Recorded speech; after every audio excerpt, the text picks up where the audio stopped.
Alright y'all, so today we are going to be making a blueberry crisp. For this, it's got a little bit of ingredients here. For this we have blueberries and not just this amount of blueberries. We got a lot more sitting over here. We have some rolled oats.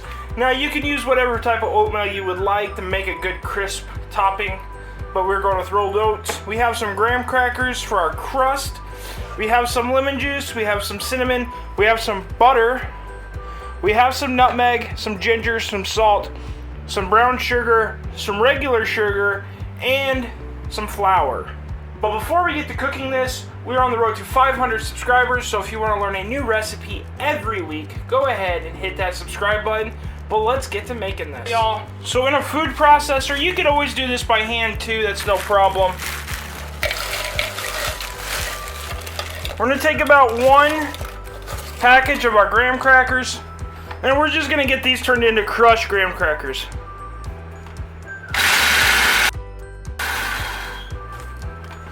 Now once we have our graham crackers crushed up pretty good, we have about 4 tablespoons of melted butter here.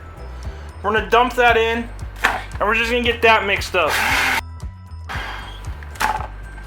Now, if that seems a bit dry, you can go ahead and add in some more melted butter, or you can add just a bit of vanilla. I'm at about a tablespoon of vanilla.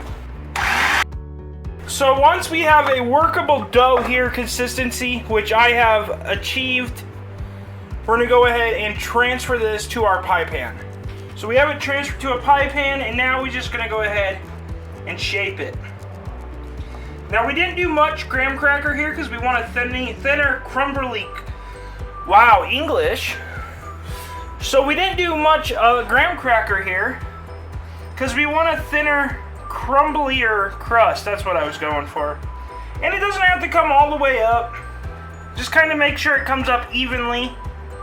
So once we have that, we're going to go ahead and set it to the side, start making our filling. Now in a bowl, we're going to take about 4 cups of blueberries.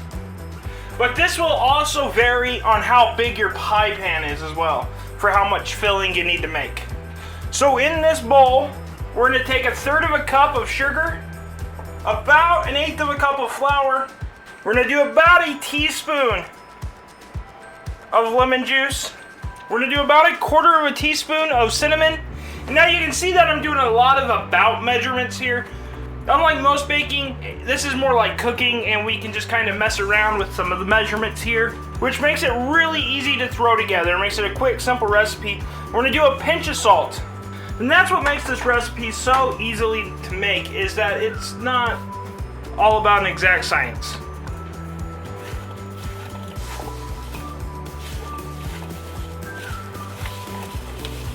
Now we're just going to go ahead and give these a gentle toss in this mixture. And now that we got this mixed up, we're going to go ahead and add it to our pie. And if you have a mound, and you want to keep them even, but if you have to create a little bit of a mound because you got too many blueberries, go ahead, create it in the middle because they will cook down.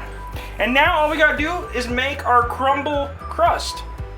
We're going to take 1/2 cup of flour. We have 1/3 of a cup of brown sugar. Now we're going to take about 1/2 cup of our oatmeal, our rolled oats. Now we're going to take about another 1/4 teaspoon of cinnamon, 1/4 teaspoon of our ginger, about 1/4 teaspoon of our nutmeg. We're also going to add a pinch of salt to this.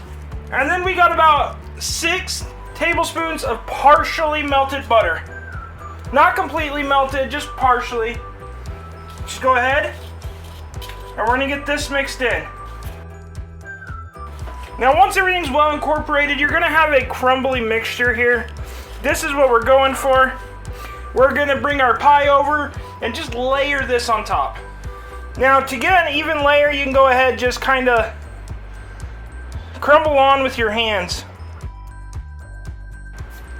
Now once we have our pie prepared, we're going to go ahead and throw it in the oven at 350 degrees for about 30 to 45 minutes until these blueberries start to bubble, and if the top gets too brown before it starts browning too much before that happens, go ahead, loosely cover with some tin foil, but we want these blueberries to cook down, and you'll notice they'll really start bubbling through the crust. So let's go ahead, I'm gonna throw mine in the oven. All right, y'all.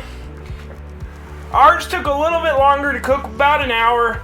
But as you can tell, our blueberries are bubbling, and